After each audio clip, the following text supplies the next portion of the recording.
Good morning, everybody. Like I mentioned a moment ago, if you have not gotten a blue folder like this, there's a box back there with plenty of them. Make sure you grab one of those.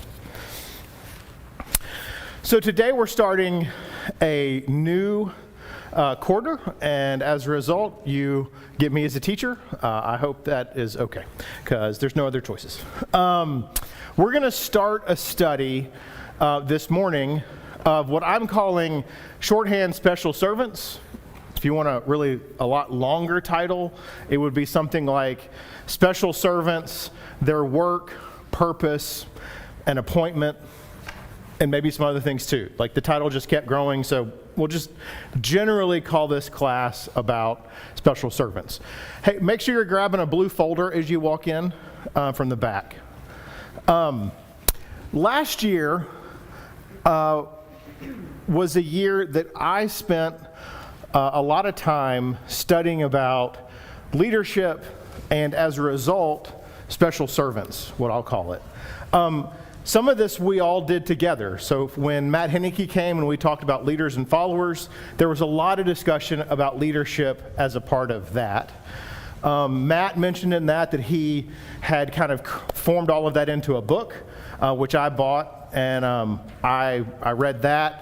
And then also a group of us, the group that meets at the Well Coffee House on Friday mornings, we also studied a book called They Smell Like Sheep, which is generally about elders, but it also actually speaks a good bit about how we have the responsibility to care for those around us, whether we are in some official position in the group as an elder, or if we are just caring for all of our brethren. We should be doing both.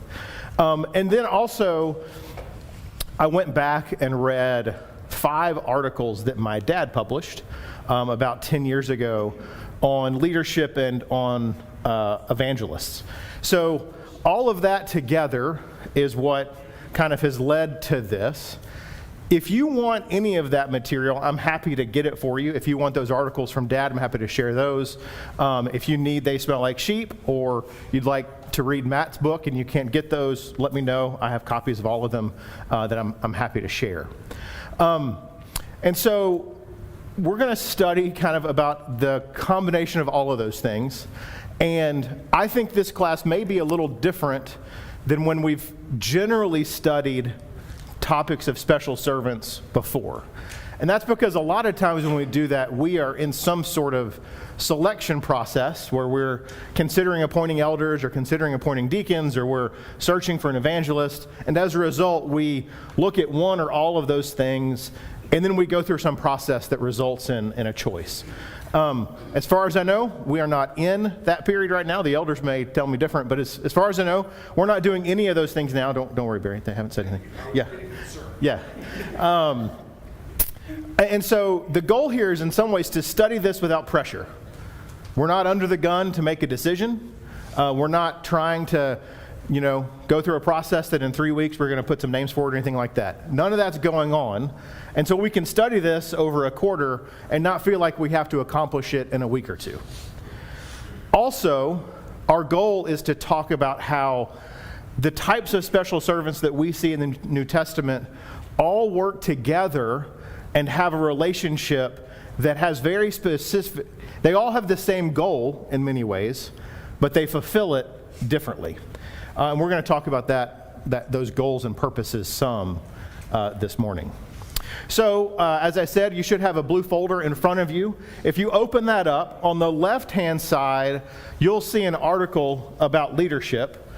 Interestingly, my dad is teaching about leadership. He's actually teaching from Matt Henneke's material starting today at Millersville.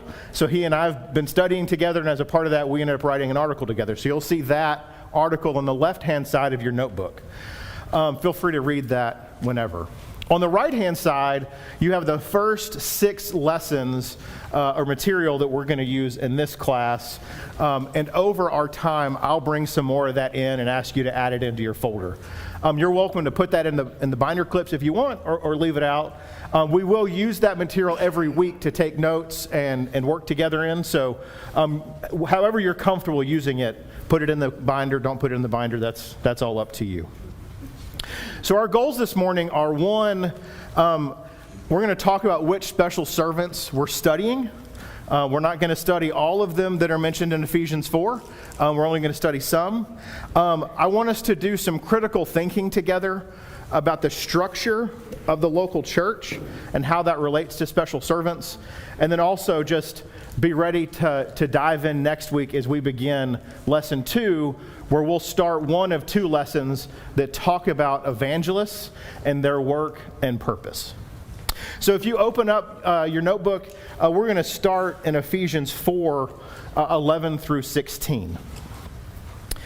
And he gave the apostles, the prophets, the evangelists, the shepherds, and teachers to equip the saints for the work of ministry, for building up the body of Christ, until we all attain to the unity of faith and of the knowledge of the Son of God, to mature manhood, to the measure of the stature of the fullness of Christ, so that we may no longer be children, tossed to and fro by the waves and carried about by every wind of doctrine, by human cunning, by craftiness and deceitful schemes. Rather, speaking the truth in love, we are to grow up in every way into Him who is the head, into Christ, from whom the whole body, joined and held together by every joint with which it is equipped, when each part is working properly, makes the body grow so that it builds itself up in love. Before we discuss this together, we're going to take a minute or two, make some notes about what you see in this. If you want to look at some questions we might discuss, there's 2 or 3 questions underneath the text that you can feel free to take notes on as well. And we'll talk about all of that in about, let's say, 2 minutes. All right. So probably the easiest question of all, as you look at this, what special servants do you see mentioned here by Paul?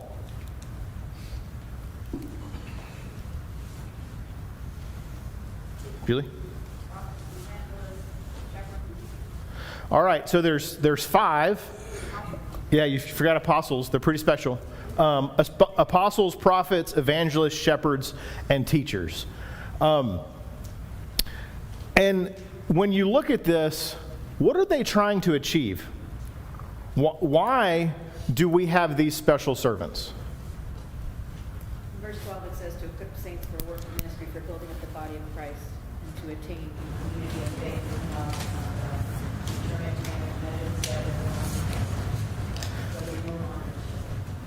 So Christy said the reason is verses 12 through 16. All right, we're done. Thank you. So I agree, but I want us to break that down into a couple different categories. Because I think if we look at that too quickly, we may miss a couple ways that builds. So first, what are those special servants supposed to do? Equip the saints. I think there's a second one too. Yeah, so they're supposed to equip the saints and to build up the body. So the language that I would use when I think of what special servants are doing in that's the means. That's the mechanism by which special servants are supposed to achieve something. So what are they supposed to achieve, or what is the end that means has a purpose for?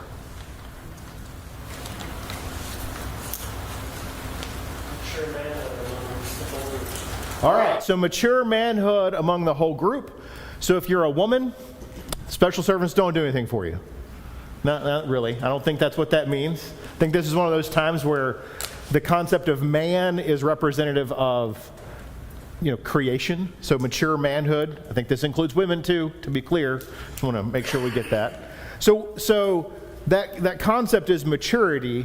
And what are the things that Paul says about maturity? It's a little bit more than just, they're going to achieve maturity. What else is going to happen?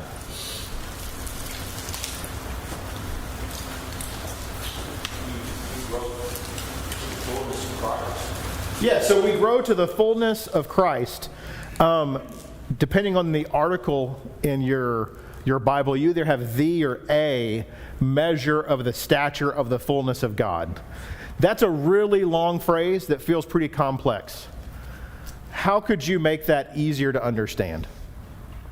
Jacob? I don't know if I can answer that right now. I'd say the purpose is for the unity, to bring this unity of faith that's predicated on God and the knowledge of God and not on human whatever happens to come along. All right, so Jacob's looking at the beginning of this little section and focusing on that the unity that we're to achieve, that these special servants are to help us achieve, is a unity based on faith and knowledge of the Son of God. I agree. And then we have this maturity. We're supposed to be mature. And then what Donald said, we are to attain to a measure of the fullness or the stature of the fullness of God. What does that mean? What does the stature of the fullness of God mean? Michael? I was thinking about a bit of an analogy here. Okay. Like a bobblehead. Oh, okay. You're going to need to... Where the head is like oversized compared to the body. Uh-huh. The head is fully grown to what it's supposed to be, and the body is kind of shrunken comparatively. Oh. That's part of the goal of these special servants, is to grow that body to match the head, right? To achieve the fullness of the right proportions of what the body is supposed to be. All right. I've never heard a bobblehead example used before. It's pretty good. The goal is actually to not be a bobblehead. I think that you got to make that clear, right? That Christ is all-encompassing. He is perfect. And as the body, we are seeking to grow into that head. You could also use the example of me, because my head has been this size all of my life.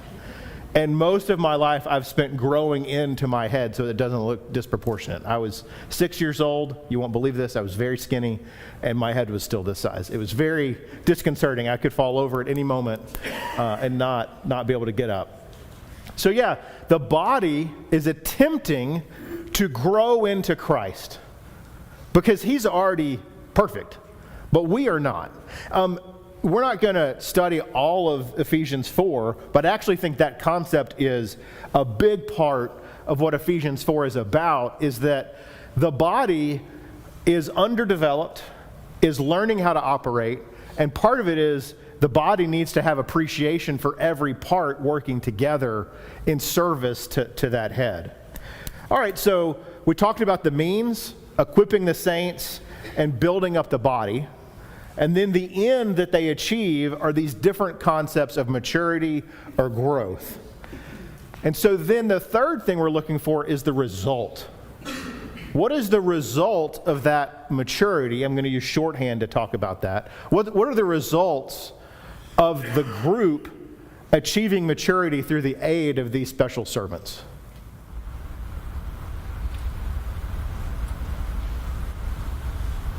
There's a sturdiness within this where different teachings or doctrines or things that may, in a less mature way, throw you off of solid footing, that no longer has that impact. All right, so one of those results is that there is a risk that if you're immature, that when someone comes in and teaches some other doctrine, that you'll immediately go, oh, well, that sounds like a pretty good doctrine. Someone comes in and says something else, like, that's a pretty good, that sounds pretty neat. I'll think about that. And instead, what maturity does here is it helps us to grow. So specifically, he says, not like children. So if you think about a child and the steadiness with which they move around, if you've seen Malachi, my youngest, running around, it's a bit like there's a lot of force there. He's a big boy for his age, but there's not a lot of steadiness, right? Like between his shoes and very tiny pebbles, he can fall over at any moment and just, hit the ground. And sometimes that's going to result in tears. Sometimes that's going to result in basically him bouncing and popping back up and nothing happened. But it's kind of unsteady. Like when you see him moving through the yard or whatever, he moves with speed relatively, but it's far from what you would say a teenager or a college-age person would be moving in that same way. They're not as likely to trip or to fall or to just kind of be moving along and get confused about where they're going and get distracted. They have a purpose and an aim. Barry? I was going to say, you get distracted and get through other things constantly. Well, look at that. Oh, okay, you leave this. Right. That Christians can't do that. Yeah, so children are easily distracted. If you go with the metaphor about talking about Malachi, right now, that means he's looking for a grasshopper. That is the number one target that he has right now in the backyard, is a grasshopper. Or a big worm. That's the second. Either one of those. And apparently because he's so close to the ground, he can see the grasshoppers much better than I can, because he can find one anywhere. I don't know how. I didn't know there were that many grasshoppers in our yard. But yeah, he's easily distracted. Whereas the older you get, the more mature you get, the more steady you are, the straighter your lines can be as you're moving towards a goal, the less distracted you're going to be. So that's one of the results of maturity. What's the second result?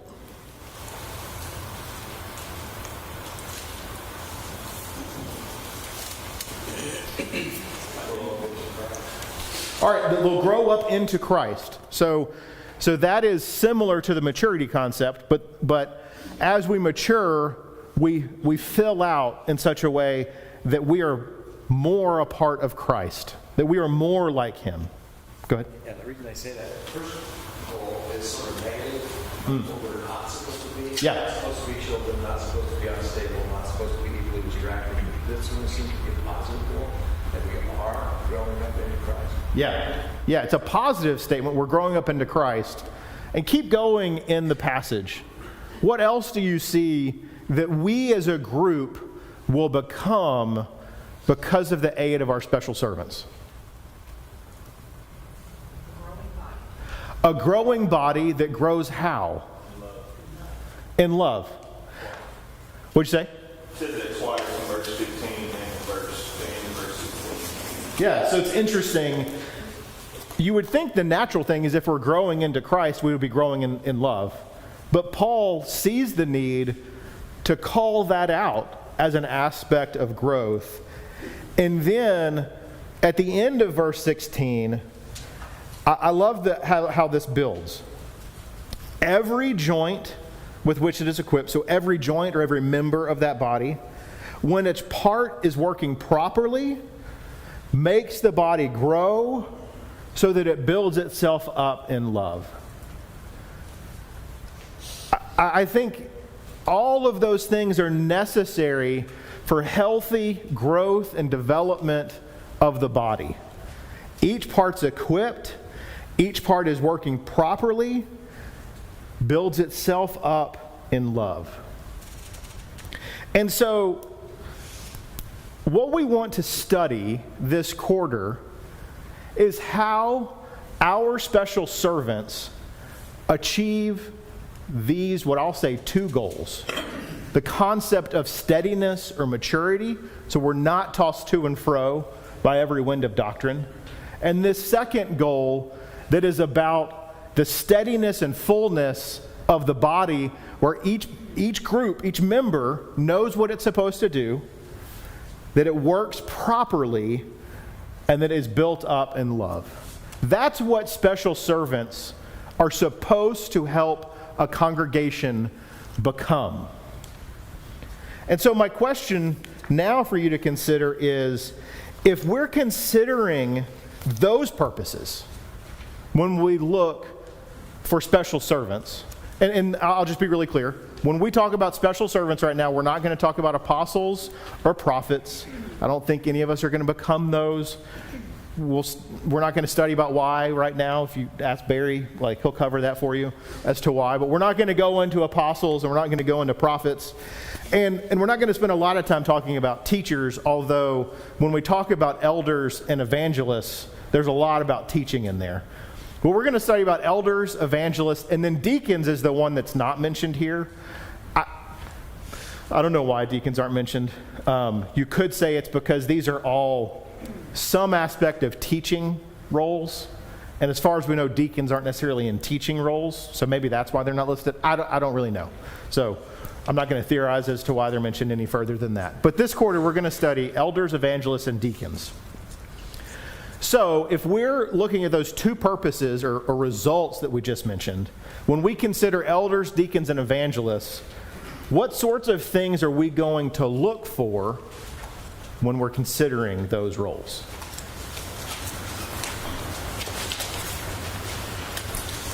What sort of men do you want to fill those positions based on what we were just talked about?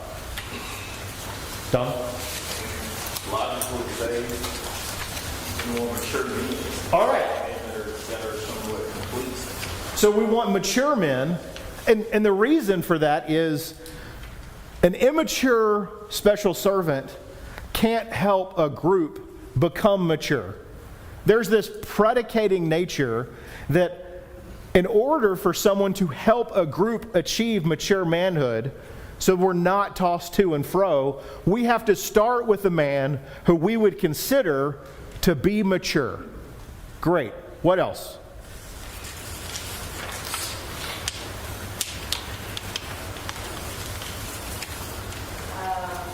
Someone who knows God. Okay. Like, I think we talked about this being teaching, but that is the goal of this. And if someone who doesn't know God, the Israelites were criticized often for not knowing God. And we don't want people leading us like they had people leading them. Great. Not know God. So we need people who know God.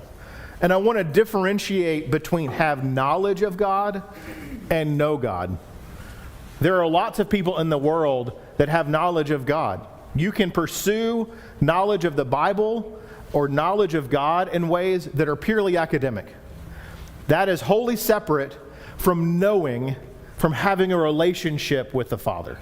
So we want to look for special servants who have that relationship because, again, they can't help us have a better knowledge or relationship with God if they have an immature relationship now. Great. What else do you see? What else should we be looking for in all of these special servants if they're going to help us achieve these things? Men who love. Yes. So Donald mentioned, love is mentioned multiple times in this. And so when we are looking for special servants, and I think this is especially true with elders, when we're looking for special servants, if they are going to help the body build itself up in love, they have to love. They have to love the people that they're leading. And part of that is that they are going to deal with issues and people with love. What else? Jacob? I was just thinking about Hebrews 5, and it makes the distinction between those who are skilled in the word of righteousness and those who are unskilled. So it would obviously be looking for someone who is skilled. Yeah, so someone who has the knowledge to move skillfully with the word. I love that. Yes, ma'am. If their job is to equip and to build, then they need to be people who encourage and who are encouraging, because their job is not necessarily to do all of the teaching in the congregation. Their job is not to baptize all the people, and they're the only ones who are preaching the word. That is supposed to be all of our job. Their job is to equip us to be able to do that. And their job is to equip us to be able to go out there and teach and to be that support and that leadership and that example. So they need to be equippers and like builders. They need to encourage us. Yeah, I love the concept of calling them equippers. They're supposed to create more people like them, which, to be clear, means they have to be people that we want more of. So if we're considering someone for special service and we think, oh, wow, do we want 5 more Adams? Do we want 5 more Brians? Do we want 5 more Dannys or 5 more Barrys? If you go, I don't know about that, then maybe you should question if that's someone you want to be an equipper. If you don't want people who serve like the servant, well, you're going to struggle to desire them to be an equipper to make more people who serve and love like them. What else? Belinda? The equipping is done through modeling. They have to model the attributes that they're trying to assist the congregation in developing, and they also do that, I think, primarily through service. Yes, so that's why I'm calling these people special servants and not leaders. They are leaders, but they do that through service. True? So the maturity stuff that Donald was talking about, I think that's very helpful in maybe knowing how to handle difficult situations or conversations and circumstances. But in modeling or teaching, sometimes people who are learning how to do this work will put their foot in their mouth, or they will do it in the wrong way, or they'll have the wrong attitude about it. And so in speaking the truth in love, like there's a logical or mental maturity, but there's also just an emotional maturity and tact to know how to do that in a way that makes people want to keep working and not feel like, well, I was trying, but I got my hand slapped. Learning how to do that in a loving way, I think is really helpful. I think that's a really lovely point. I don't think I can say it better, so I'm not going to try.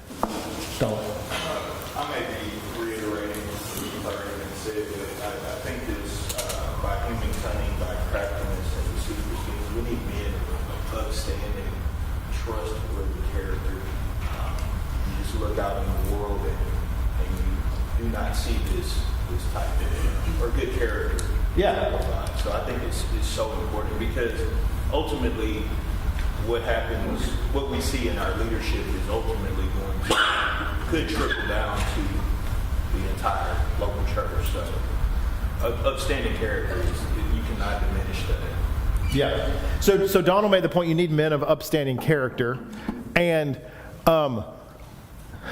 some will probably think this is weird. We are almost not going to talk about 1 Timothy or Titus in these classes. I'm just going to warn you about that. If you expected the special servants class that just studies those passages that have the little heading that say qualifications of, we're not going to do a lot of that. I think we have 2 classes where we'll look at that. But what you'll notice in 1 Timothy and in Titus is those 3 types of qualifications we see: elders, deacons, and the elders again. They all have the same phrase: above reproach. That they are men of upstanding character. And when you talk about evangelists, the number of times that Paul references his own example and what he does, as opposed to his apostolic authority, which we'll talk about that also, should help reinforce the concept that evangelists as well, they lead people to Christ because they have an example that is founded in Christ, which by nature means they are above reproach as well. There's a couple that you guys haven't mentioned. This is similar to Drew's point, and I would just say it as stability.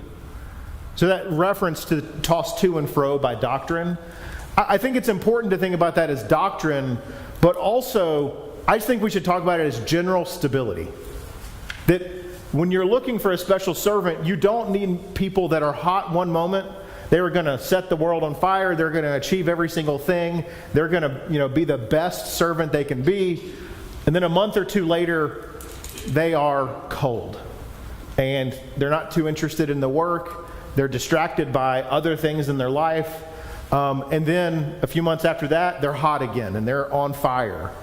I think that's one reason why making certain that we know our special servants over a long period of time, so that we can make certain that we see that stability in terms of doctrine, but also just in terms of how devoted are they to work and service and being part of a group. Are they stable, or would you say they go back and forth? And then I really like at the end of verse 16 when it says, when each part is working properly. If we're going to have servants that help each member of the body work properly, what do they have to do as well? Not a trick question. They have to work properly. If these men that we're considering for this work are constantly showing that they're threatened by others and so they have to respond and show their authority, or if they are people who always need the limelight they can't be led, well, then they can't lead. And we can't put them in roles where they do that. Working properly looks like supporting the other brethren as they seek to achieve things for God as well. Not just that they're going to support me. There's lots of ways that you can interpret work properly. But I think when we consider servants that are going to lead the congregation, we may undervalue working properly. Because it seems kind of boring. Like it's not a very exciting sort of requirement or qualification. But when you see that those people doing work and service, asking the question of, do they help others work together better or worse? When they see issues in the group, do they create structure and connective tissue that overcomes difficulties, fights, disagreements, whatever? Or do they encourage discord? Working properly enables us to grow in strength. And when I say strength, I don't mean like, oh, we're strong. I mean strength as in structural integrity. The body of Christ is meant to operate like a body. It needs to have integrity, meaning pieces aren't falling off, things aren't getting left behind, there aren't some parts that are malnourished and other parts that are well-fed. That everything, an entire body, is working together properly and with love to achieve great things for the Father.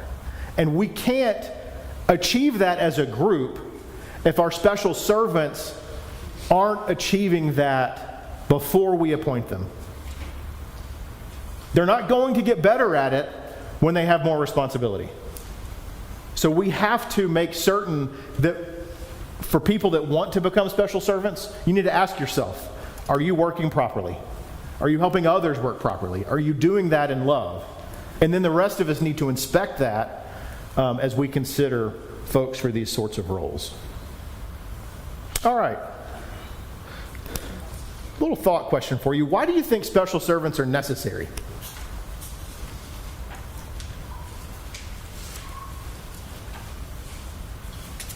I think there's a little bit of just a human problem in general, where this concept of what is everyone's job is no one's job. And so if we don't have these special roles to fill, and no one appointed to do those, then it's no one's job, and it's not going to get done.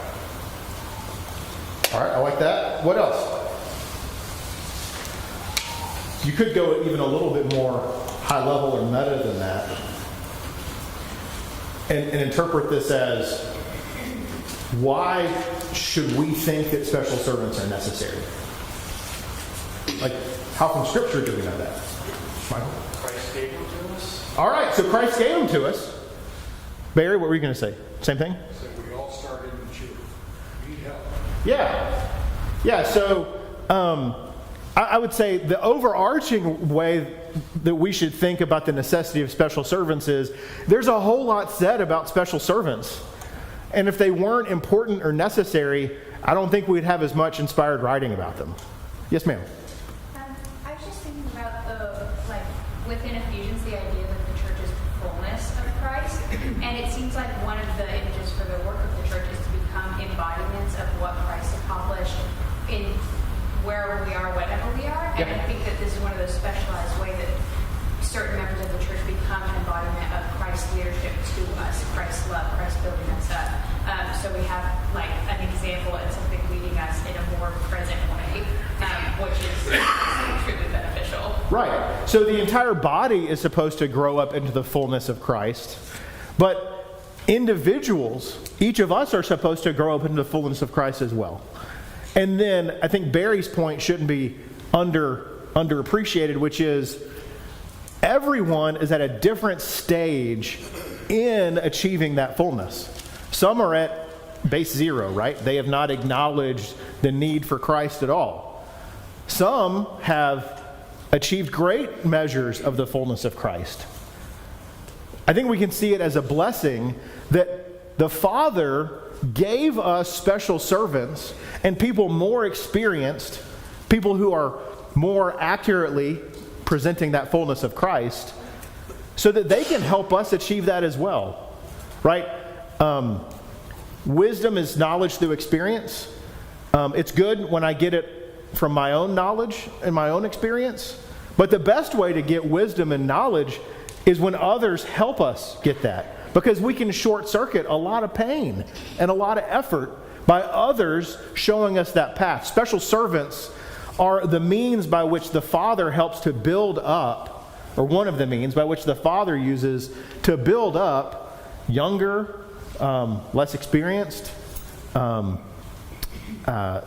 that just aren't committed at this moment, and help emulate Christ in our life to help us know what we should become. Great. Now we're gonna keep going.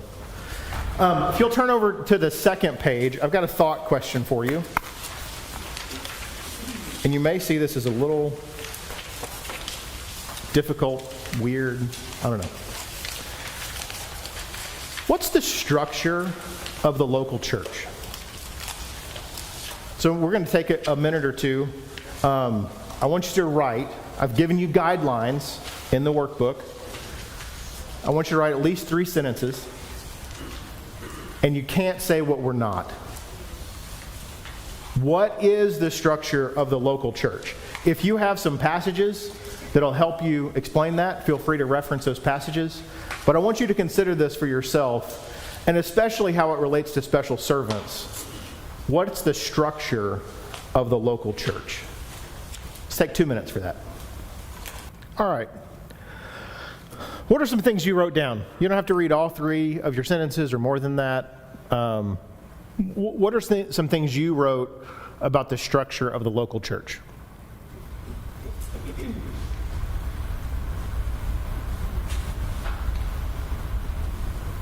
Yes, ma'am? Christ is the head, which is Ephesians 5:3. Great. Christ is the head. I don't think anyone's going to dispute that one. I had the Ephesians 5 reference in my own material. I'll just make a little plug. We often study Ephesians 5 to talk about submission of women. You should note that Christ uses the family relationship, the marriage relationship, as an example. Paul uses that as an example of what the church is supposed to be. And just before Ephesians 5, the last verse of Ephesians 4 tells us all to submit ourselves one to another, which I think is extremely important as we consider working properly. Yeah, so Christ is the head. Ephesians 5 tells us that. What else? What else do you think about the structure of the local church or the people that make up that structure?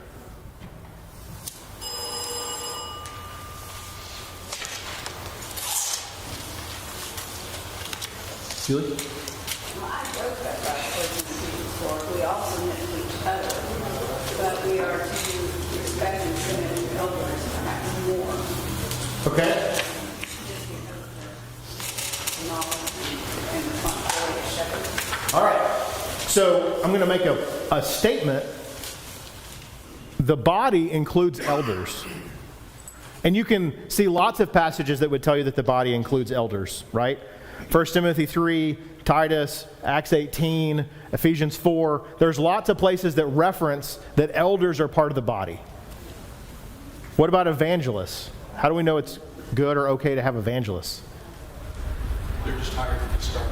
Yeah, we just have them around. How scripturally would you establish that we should have an evangelist? Would you? Sorry, Mary. But you can look at verses like Titus chapter 1, Acts 14, the entire books of 1 and 2 Timothy would give you reasons as to why evangelists exist, what they're supposed to do, and then it's reasonable to have an evangelist as a part of the local body. Deacons, see that in Acts 6, 1 Timothy 3.